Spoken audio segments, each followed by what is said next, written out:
يا رجائي يا رجائي يا رجائي يا رجائي يا رجائي يا رجائي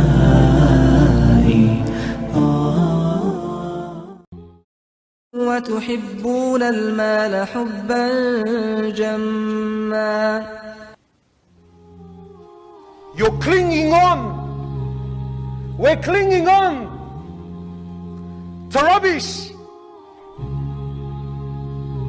We're clinging on to that which will be left. We're hanging on to that which will go nowhere. And it's killing every single one of us. He sallallahu alayhi wasallam, he says, يَتْبَعُ الْمَيَّةَ ثَلَاثًا. He says, three things will follow you to the grave. He says, أهله وماله وعمله. He says, three things will follow you, my brother, to the grave. He says, your family, your wealth, and your a'mal. He says, two things will come back, and only one thing will remain with you there. Brother, paint it how you want. This is the reality, because Rasulullah sallallahu la yantiqu alil hawa. He doesn't speak from his own vain desires. Rather, what he speaks is revelation from Allah. And you try this. I've tried it many times when you go to the funeral. And I remember asking myself, how does your wealth follow you to the grave?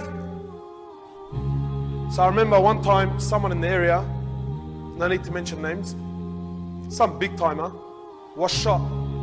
And naturally, at the mosque, all the boys, all the tats, all the big gold chains, the Gucci hats, the Lamborghini Gallardo parked outside. And this all followed him to the grave. The money went. The Louis Vuitton shoes and the Breitling watches with the diamond bezels, and so all of this followed the man to the grave. They buried the man. 20 minutes later, everyone's walking away, and sure, where are we gonna go eat? What are we gonna do? The family sat there, made dua, couple of tears, walked back, and what was he left with, my brother? Nothing! He was left with nothing! He was left with his a'mal. If he did good, he will verily see, and if he did bad, he will surely see. My brothers, the love of this world, wallah al-azim, it's crippling us. This heart, wallahi, I went to Hajj this year. Alhamdulillah, I've been on deen for I don't know how long, and in and out, and lessons, and sitting with my Sheikh, and whatever have you. But even on the day of Arafat, I struggled. I absolutely struggled to get a tea. Just one tea. I want something to fall. Nothing. Because this heart can only take so much. And this heart, instead of filling it up with the love of Allah, I filled it up with the love of this dunya. So I'll give you an example. I want you to imagine now one of the brothers bought a Mercedes Benz, bought a brand new car, whatever it is, bought a brand new car, parked it in the driveway, and the next morning, the car's gone. So automatically we're going to ask, brother, you insured? And we're holding on to the reply. If he says yes, alhamdulillah. If he says no, but your heart is going to burn. So when the brother says, brother, the Mercedes Benz wasn't insured. Oh, my heart. Oh, you could just cry. But the brother's been missing Fajr for 10 years. And you haven't moved an inch because of it. Rasulullah sallallahu alaihi wasallam, he says, not Fajr, forget Fajr. He says the Sunnah of Fajr, the Sunnah, those 2 rak'ah, is worth more than the world and what it contains. And the Ummah is missing it day after day, day after day. No problems. It's only Sunnah.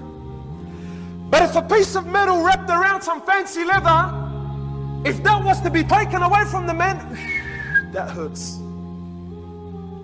Why? Because this heart, my brother, has been filled with the love of this world, and it hasn't been filled with the love of Allah. We understand the value of the Mercedes Benz. We understand the value of a Breitling watch. I understand the value of a Gucci hat, but I have nothing, absolutely nothing, no understanding, no comprehension whatsoever for the way of Muhammad sallallahu alayhi wasallam. اعلموا أنما الحياة الدنيا لعب ولهو وزينة وتفاخر بينكم وتكاثر في الأموال والأولاد كمثل غيث أعجب الكفار نباته ثم يهيج فتراه مصفرا ثم يكون حطاما وفي الآخرة عذاب شديد ومغفرة من الله ورضوان وما الحياة الدنيا إلا متاع الغرور.